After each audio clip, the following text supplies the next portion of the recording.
welcome back to my channel. Today I'm going to share my thoughts on Zoya's Thrive collection. This is their 2018 spring offering. There are 6 polishes included in this one, which I love. I love when Zoya comes out with 6-piece collections.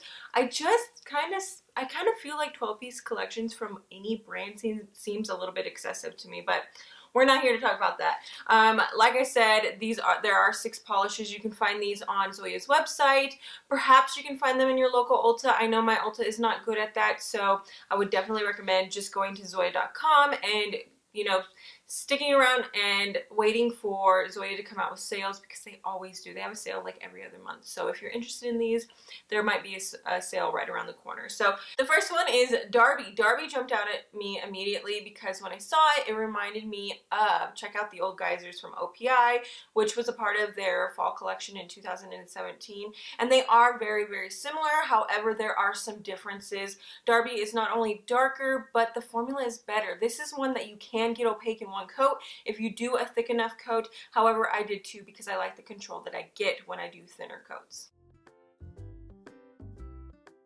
Next up is Trudith. Trudith is one of 2 purple shades in this collection. This is just the more muted, subdued one, and it has a really good formula. You can get it opaque in 1 to 2 coats. I know I'm a little bit repetitive with that, but I just like to do thinner coats, so I do go in with a second one, but you could push it to be a 1-coater. The only other polish in my collection that looked similar to this was Odette, and they're not the same color, but they do share the same tone. Zoya seems to have an affinity for rose shades because there is another one in this collection, and that one is Brandy. Brandy just looks like a vintage rose color. It has a really good formula, opaque in 1 to 2 coats. There was one polish from the Sophisticates collection that Zoya came out with last year for their fall collection, and I compared the 2. This one is lighter, but if you also have an affinity for rose, here's another one.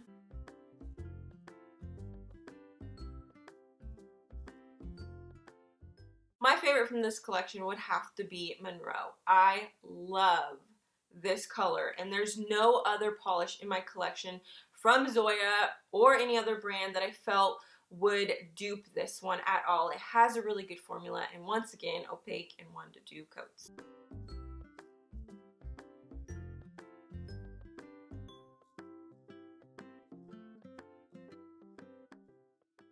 Zoya decided to come out with another topper in December. They released the Kisses collection and they re-promoted Leah.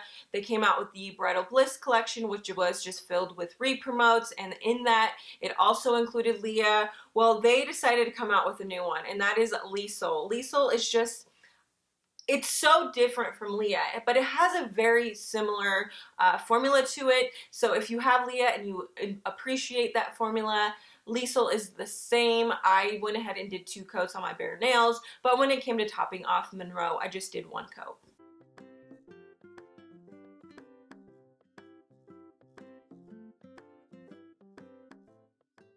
And the last polish in this collection is Haruko.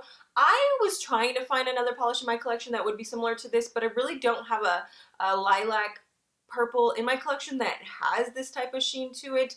It seems to be that they incorporated Liesl in this, but I did at one point decide to top off some of my nails with Liesl when I was wearing Haruko, and I loved it. It looked so princessy. It really just looked like a princess purple color. But when it came to Haruko, the formula was unlike Zoya's typical formula. You really can't get this opaque in 1 coat if you tried, but you could make it a 2-coater. I did it once again. I like to punish myself, I suppose. I went in with a 3rd coat. I really don't think that this collection was full of variety. We only had 1 blue, there were 2 purples in there, and then we had 2 different shades of like rose pinks, which I mean I really enjoyed, but I don't think that this collection is going to be for everyone, although the formulas were really good. So those are my thoughts. I hope you guys enjoyed this video, and I'll see you in my next one.